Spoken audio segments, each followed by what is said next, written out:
এর জন্য মূলত পক্ষে আমরা একটা ডাটা সেট ইউজ করব। আমরা আজকের পর্বে ডাটা সেট ইউজ করব মার্কেট বাস্কেট অপটিমাইজেশনের ডাটা সেট। আমি এই ডাটা সেটের লিংক ডেসক্রিপশনে দিয়ে রাখবো, আপনারা সেখান থেকে এই ডাটা সেটটি ডাউনলোড করে নিতে পারেন। ওকে, আপনার যদি ডাউনলোড করা হয়ে থাকে আপনি জাস্ট এক্সেলে এই ডাটা সেটটা একটু দেখে নিতে পারেন। ওকে, আই গেস আপনার ডাটা সেটটা দেখা হয়ে গেল। এখানে দেখতেছেন বিভিন্ন ধরনের প্রোডাক্ট রয়েছে, সেই প্রোডাক্টের ট্রানজাকশন কতগুলো হয়েছে সেগুলো আমাদের কাউন্ট করতে হবে ইনিশিয়ালি। তারপরে একটা প্রোডাক্টের সাথে আরেকটা প্রোডাক্ট কিনলে একটা প্রোডাক্ট নেওয়ার প্রবাবিলিটি, তারপরে হচ্ছে কয়েকটা প্রোডাক্ট কিনলে তারপর আরেকটা নেওয়ার প্রবাবিলিটি, অর্থাৎ সাপোর্টের উপর ডিপেন্ড করে ফাইনালি লিফট আমরা ক্যালকুলেট করব। তাহলে আমরা বলতে পারবো যে আমাদের কোন প্রোডাক্টটা মূলত পক্ষে চাহিদা সম্পন্ন রয়েছে। তো যারা আমার এই ভিডিওটি দেখতেছেন তাদের যদি কনফিডেন্স, লিভ, সাপোর্ট এগুলো সম্পর্কে ধারণা না থাকে তাহলে আমি সাজেস্ট করব আমাদের প্রিভিয়াস ভিডিওটি দেখে আসার জন্য। আজকের পর্বে আমরা শুরু থেকে কোড করব। এর জন্য আমাদের জুপিটার নোটবুকে চলে আসলাম। এসে এখানে নিউ অপশনটা দেখতে পাচ্ছেন, নিউ এ ক্লিক করলে পাইথন 3 চলে আসবে। এই আমাদের পাইথন 3 এই ফোল্ডারটার নাম আমরা একটা দেই, Apriori Algorithm with Market Datasets। ওকে, আমাদের রিনেম করা হয়ে গেল। প্রথমে যেহেতু আমরা অ্যাপ্রিওরি নিয়ে কাজ করতে যাচ্ছি তাই আমরা অ্যাপ্রিওরি ইনস্টল করে নিব। ইনস্টলের জন্য জাস্ট আপনারা লিখবেন pip install অ্যাপ্রিওরি। I guess within few minutes now all installation will be done. Okay, after completing this installation then we will focus to add here some packages. So আমরা এখানে আমাদের নেসেসারি কিছু package রয়েছে, যেমন Pandas, NumPy, তারপর হচ্ছে আমরা যে Apriori অ্যালগরিদম ইনস্টল করলাম সেটা এখানে অ্যাড করে দেব। এর জন্য আমরা ইম্পোর্ট Pandas এইটুকু লিখলাম। ওকে, লেখা শেষ হয়ে গেল। আমরা এখন আমাদের একটা পার্টিকুলার ডাটা ফ্রেম নিব। ওই ডাটা ফ্রেমের মধ্যে আমরা আমাদের ডাটাটাকে রিড করব। এর জন্য আমরা জানি রিড CSV।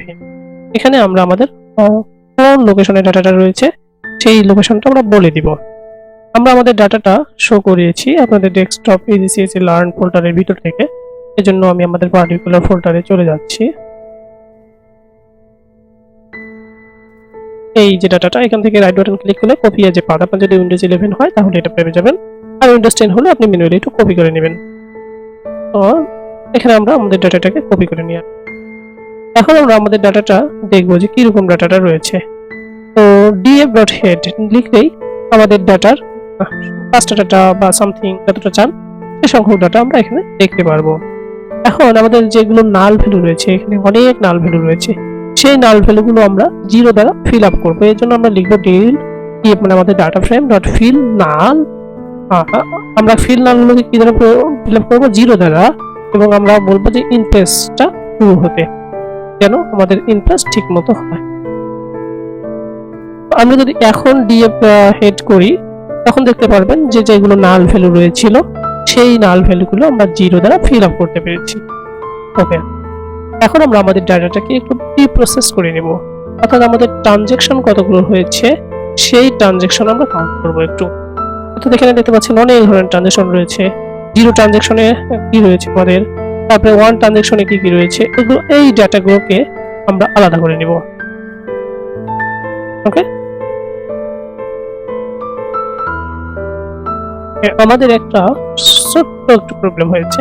এটা হচ্ছে আমরা যে ডাটাটা রিড করেছি এখানে ডাটাটাতে এই ডাটাগুলোকে আমাদের হেডার হিসেবে কনসিডার করতেছি, but this data is not our header data. So for this reason we need to hide this header functionality in here. আর সো আমরা এখানে হেডারকে নান বলে দিব, মানে আমাদের এই ডাটাটা রিড করেছি সেখানে আমাদের কোনো হেডার ডাটা নাই। এখন যদি আমরা রিড করি তখন দেখতে পারবেন যে আমাদের হেডার ডাটাটা নাই দেখাচ্ছে। ওকে, তো এখানে অনেক ধরনের ট্রানজ্যাকশন দিতে পাচ্ছেন 0, 1, 2, 3। আমরা সবগুলো ট্রানজ্যাকশনকে পার্টিকুলার অ্যারেতে নিয়ে আসব। এই জন্যই হচ্ছে আমরা এখানে ট্রানজ্যাকশন নামে একটা অ্যারে ক্রিয়েট করে নিলাম। এখন প্রত্যেকটা ডাটাকেই আমরা আমাদের ট্রানজ্যাকশনের ভিতরে ইনসার্ট করব। এর জন্য হচ্ছে আমরা প্রথমে একটা ফর লুপ চালালাম। ফর লুপটার রেঞ্জ হচ্ছে আমাদের 0 থেকে এই যে df-টার ততটুকু লেন্থ। এর জন্য আমরা 0 থেকে লেন্থ df দিলাম।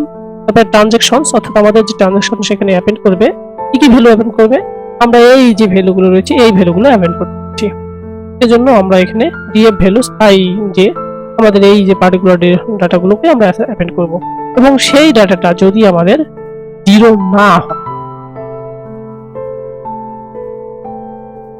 ওকে। এখন যদি আমরা আমাদের ডাটাটাকে একটু চেক করি, আমরা আমাদের ট্রানজাকশন 0তে এই ডাটা দেখতে পাচ্ছি, ট্রানজাকশন 1 এ বার্গার, মিটবলস, এক্স দেখতে পাচ্ছি। ট্রানজাকশন 0টা একটু চেক করি, দেখতে পাচ্ছি এখানে এই যে শেপ, হেল্পন্স, এই সামথিং। এখন যদি আমরা ট্রানজাকশন 1টা একটু চেক করে নেই যে আমাদের ঠিক আছে কিনা, এখানে দেখতে পাচ্ছেন বার্গারস, মিটমিলস, এক্স সামথিং রয়েছে আমাদের, তাহলে আমরা আমাদের ট্রানজাকশন ঠিক মতো জেনারেট করতে পারলাম। এখন আমরা আমাদের ট্রানজাকশন জেনারেট করার নিয়ম হচ্ছে এখানে এই প্রোডাক্টগুলোর নাম নিব যদি আমাদের না 0 হয়, এই আর কি। ওকে, এখন আমরা আমাদের পার্টিকুলার যে অ্যাপিওরি অ্যালগরিদম রয়েছে সেটাতে ফোকাস করব। এই অ্যাপিওরি অ্যালগরিদম ফোকাস করার পূর্বে আপনাদের মনে করিয়ে দেই, আমরা সাপোর্ট, কনফিডেন্স এবং লিফট নিয়ে আলোচনা করেছিলাম, সেই বিষয়বস্তুগুলো আপনারা ভালোভাবে দেখে আসবেন। ওকে, আমরা অ্যাপিওরি অ্যালগরিদমটা একটু লিখি। এর জন্য আমরা রুলস অ্যাপিওরি অ্যালগরিদমের, তো আমরা অ্যাপিওরি ইম্পোর্ট করে নিয়েছি, সেই ইম্পোর্টটা এখানে অ্যাড করলাম। আমরা কোনগুলোর মধ্যে এই অ্যালগরিদমটা ইউজ করতে যাচ্ছি সেটা হচ্ছে এই ট্রানজাকশনগুলোর মধ্যে। এই ট্রানজাকশনগুলোর মধ্যে মিনিমাম সাপোর্ট ভ্যালু আমাদের কত রাখবো, এটার জন্য আমরা মিনিমাম সাপোর্ট অ্যাড করে দিব। মিনিমাম সাপোর্ট আমরা রাখতে পারি সামথিং 0.003 আমরা ইনিশিয়ালি রাখি। তারপরে কনফিডেন্স আমরা কত রাখবো, মিন কনফিডেন্স মানে মিনিমাম আমাদের কতটুকু কনফিডেন্স হবে এখানে। তারপরে হচ্ছে মিনিমাম লিফট কত রাখবো, মানে কয়টা ট্রানজাকশন লেফট দিকে থাকবে সেটা মিনিমাম লিফট 3টা। তারপরে হচ্ছে মিনিমাম লেন্থ, আমাদের কয়টা অ্যাটলিস্ট কতটা প্রোডাক্ট থাকা লাগবে। ওকে, তো এখানে আমরা দেখে নেই একটু, অ্যাপিওরি বানানটা ভুল হচ্ছে। তো আমাদের রুল জেনারেশন করা শেষ, আমরা এখন রুলটা একটু দেখতে পারি এখানে। তো আমাদের জেনারেটর অবজেক্ট অ্যাপিওরি অ্যালগরিদমের জন্য রুল জেনারেট করা শেষ। আমরা এখন আমাদের পার্টিকুলার এই রেজাল্টটা দেখতে পারি, এখানে যে কি রকম রেজাল্ট চলে এসেছে আমাদের। এখানে দেখতে পাচ্ছেন আমাদের record, art, relational record, item, frozen set, কি কি আইটেম রয়েছে, সাপোর্ট কতটুকু, তারপরে কনফিডেন্স কতটুকু, লিফট কতটুকু আমাদের প্রত্যেকটা ট্রানজাকশনের জন্য জেনারেট হয়েছে। এখন যেহেতু আমার ডাটাগুলো জেনারেট অটোমেটিক্যালি অ্যাপিওরি অ্যালগরিদমের মাধ্যমে হয়ে গেল, আমরা এইখান থেকে আমাদের পার্টিকুলার ডেটা ফ্রেম তৈরি করে নিতে পারি। এর জন্য আমরা ডিএফ রেজাল্টস, আমরা আমাদের ডাটা ফ্রেমের মাধ্যমে, আমাদের তো পান্ডাসের ডাটা ফ্রেম আগেই জানা ছিল, এই ডাটা ফ্রেমে আমরা আমাদের এই রেজাল্টটা ইনসার্ট করে দেব জাস্ট। এখন যদি আমরা আমাদের রেজাল্টটা দেখি, তখন আগের থেকে মোটামুটি একটা ভালো রেজাল্ট দেখা যাচ্ছে। দেখেন এখানে লাইট আইটেম কতগুলো, তারপরে হচ্ছে অর্ডার স্ট্যাটিস্টিক্স কতগুলো। এখানে আমরা বলেছি আমাদের লেন্থ অ্যাটলিস্ট 2 হবে, সেজন্য অ্যাটলিস্ট 2 রয়েছে, কোথাও 1 নেই। সাপোর্টের ভ্যালুগুলো আমরা দেখছি, এই সিকোয়েন্সিয়ালি আমরা অন্যান্য ভ্যালুগুলো দেখতে পারবো। ওকে, আমরা যদি পার্টিকুলারলি কোনো ডাটা ফ্রেমের সাপোর্ট গুলো জাস্ট দেখতে চাই, তাহলে আমাদের এই যে ডিএফ রেজাল্টস ডট সাপোর্ট লিখে আমরা আমাদের সাপোর্ট গুলোকে দেখতে পারবো। এখানে দেখতে পাচ্ছেন যে সাপোর্ট গুলো আমাদের, এই সাপোর্ট গুলো খুব সুন্দরভাবে দেখাচ্ছে। ওকে, আমরা আমাদের সাপোর্ট দেখতে পারতেছি। আমরা আমাদের অন্যান্য ভ্যালু গুলো খুব সুন্দর আকারে দেখার জন্য আমরা আমাদের ডাটাগুলোকে সে অনুযায়ী তৈরি করে নিয়ে আসতে পারি। এর জন্য আমরা রাইট RHS এবং LHS রুল অ্যাপ্লাই করতে পারি আমাদের ডেটাগুলোকে সুন্দরভাবে দেখার জন্য। ওকে, এখন আমরা আমাদের ডাটাগুলোকে প্রপার একটা ফরম্যাটে করার জন্য আমাদের যে ডেটা ফ্রেমের ডাটাগুলোকে, এই যে ডেটা ফ্রেমের ডাটা রয়েছে আমাদের, সেগুলোকে আমরা পার্টিকুলারলি পেয়ারে ক্রিয়েট করলাম। যেমন ফার্স্ট ভ্যালুর জন্য এখানে ফার্স্ট ভ্যালু পেয়ারে ক্রিয়েট, থার্ড ভ্যালুর জন্য আমরা আমাদের যে অর্ডার স্ট্যাটিস্টিক্স রয়েছে সেই ডেটাগুলো থেকে আমরা আমাদের পার্টিকুলার ভ্যালুগুলোকে, যেমন এখানে এই ভ্যালুর জন্য এটা, এবং এই ডাটাগুলোকে আমরা একটা ফ্রেমে নিয়ে আসার চেষ্টা করতেছি। প্রথম পর্যায়ে আমরা 4টা অ্যারে তৈরি করেছি। আমাদের এখানে ডেটা ফ্রেমটার যতটুকু লেন্থ সেই লেন্থের সাপেক্ষে আমরা একটা ফর লুপ ক্রিয়েট করেছি এবং আমরা সিঙ্গেল লিস্ট অর্থাৎ অর্ডার স্ট্যাটিস্টিক্স এইটার একটা সিঙ্গেল লিস্ট ডেটাগুলোকে নিয়ে এসেছি এবং ফার্স্ট ভ্যালুতে আমরা অ্যাপেন্ড করতেছি সিঙ্গেল লিস্টের প্রথম ভ্যালু অর্থাৎ এই যে সিঙ্গেল লিস্টের ধরেন এই ভ্যালুটা, সেকেন্ডে এটা, থার্ডে এটা, এই রেসপেক্টে আমরা আমাদের ডেটাগুলোকে এখানে অ্যাপেন্ড করতেছি। তো আমরা এখানে ডেটাগুলোকে অ্যাপেন্ড করা হয়ে যায় তাহলে আমরা এটা দেখতে পারি যে আমাদের ফার্স্ট ভ্যালুতে এখানে দেখতে পাচ্ছেন যেটা কথা বললাম সেটা লাইট তাহলে সেকেন্ড ভ্যালুতে কোনটা হবে সেটা বলেন তো এখান থেকে দেখে অবশ্যই ঠিক আছে। এভাবে আমরা আমাদের ডেটাগুলোকে প্রত্যেকটা ডেটাগুলোকে ওকে ধরেন আমাদের অ্যাপেন্ড করা হয়ে গেল, আমরা আমাদের ডেটাগুলোকে দেখতে পারি নাল ভ্যালুগুলোকে আমরা যদি আমাদের ইনপ্লেস করে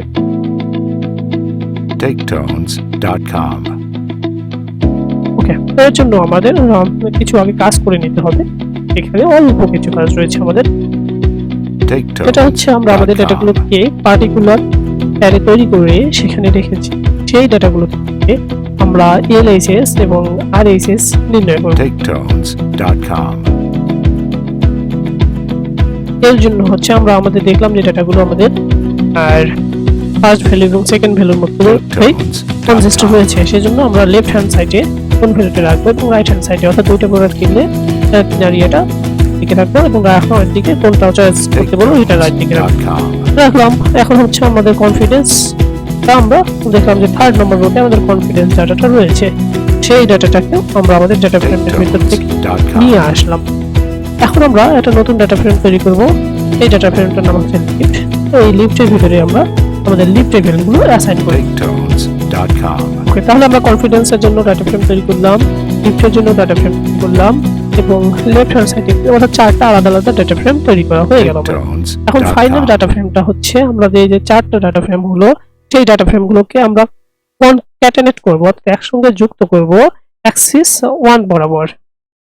এখানে মনে রাখবেন যে অ্যাক্সিস 1 দিলে একটা অ্যারের পরে আরেকটা অ্যারে গিয়ে অ্যাপেন্ড হবে, আর অ্যাক্সিস 1 না দিলে একটা অ্যারের পরে একটা ডাটা ফ্রেমের পরে নিচে গিয়ে আরেকটা ডাটা ফ্রেমে অ্যাপেন্ড হবে।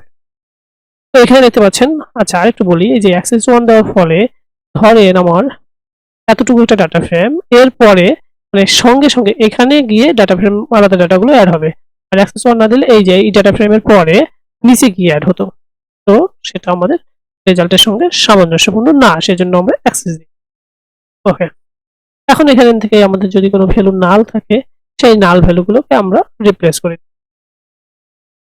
ওকে, আমাদের নাল ভ্যালু যেগুলো রয়েছিল এই যে নাল ভ্যালু সেই নাল ভ্যালুগুলোকে আমরা রিপ্লেস করে দিই এবং ফাইনালি আমরা আমাদের ডেটাগুলোকে যদি দেখতে চাই মানে কিছু হেডিং অর্থাৎ কলাম এখানে যদি অ্যাড করতে চাই সেই কলামগুলো আমরা এখানে অ্যাড করতে পারি,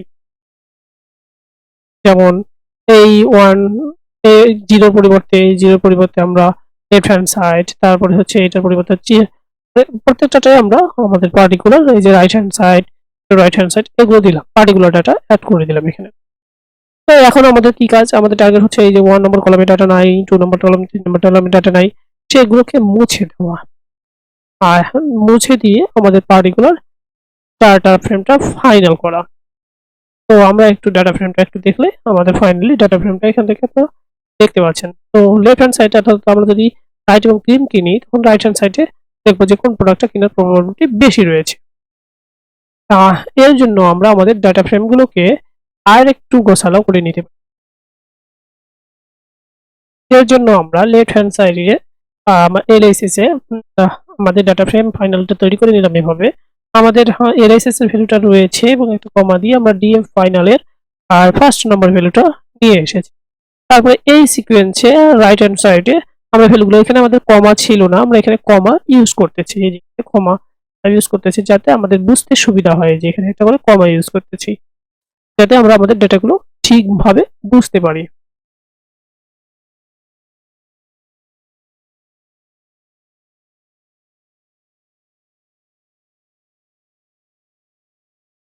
এখন আমরা এখানে রেজাল্ট দিতে পারি ডিএফ ফাইনালে, দেখতে পাচ্ছেন এখানে একটা কমা অ্যাড হচ্ছে আমাদের প্রত্যেকবারে। তো যদি আমাদের কমা অ্যাড হয় হলো ভালোই, তো আমরা এখন আমাদের নাল ভ্যালুগুলোকে ড্রপ করে দিব যেন নাল ভ্যালুগুলো এখানে অ্যাড না হয়। তো আমরা একটু আমাদের ডাটাটা দেখতে পারি, আমরা ডাটাটা একটু দেখার চেষ্টা করি। এখানে দেখতে পাচ্ছেন যে নাল ভ্যালু ড্রপ করার ফলে রাইট ক্রিম কিনলে এবং চিকেন কেনার সম্ভাবনা, তারপর মাশরুম। অর্থাৎ এখানে আমরা 1 2 3 যেহেতু আমাদের সেই কলমগুলো রাখছি না, ড্রপ করে দিয়েছি। এরপরে হচ্ছে আমরা পার্টিকুলার কোনো একটা আইটেমকে শর্ট করতে চাইলে df final dot sort values কার উপর ডিপেন্ড করে আমরা শর্ট করব, এই যে লিফটের উপর ডিপেন্ড করে সেই লিফট কলামটা আমরা বলে দিলাম এবং অ্যাসেন্ডিং অর্ডারে অর্থাৎ বড় থেকে ছোট শর্ট হবে এবং 10টা ভ্যালু আমরা শো করব। এখানে দেখতে পাচ্ছি লিফটের উপর ডিপেন্ড করে আমাদের শর্টিংটা হয়ে গেল। অর্থাৎ আমরা এখানে লিফটের উপর ডিপেন্ড করে এই দিকে লেফট হ্যান্ড সাইডে আমাদের প্রোডাক্ট থাকলে রাইট হ্যান্ড সাইডে কোন প্রোডাক্টের চাহিদা বেশি হবে সেটা খুব তাড়াতাড়ি জেনারেট করতে পারলাম। তাহলে আমাদের প্রথম কাজ ছিল প্রথমে অ্যাপ্রিওরি ইনস্টল করা, তারপরে আমাদের ডাটাটা তৈরি করে নেওয়া এবং সেই অনুযায়ী আমাদের ইনসার্ট করা। এতটুকুই হচ্ছে অ্যাপ্রিওরি অ্যালগরিদমের কাজ। আমরা আমাদের সামনের পর্বে অন্য কোনো মডেল নিয়ে বিস্তারিত আলোচনা করব। এতক্ষণ সাথে থাকুন, আপনাদের সবাইকে অনেক ধন্যবাদ।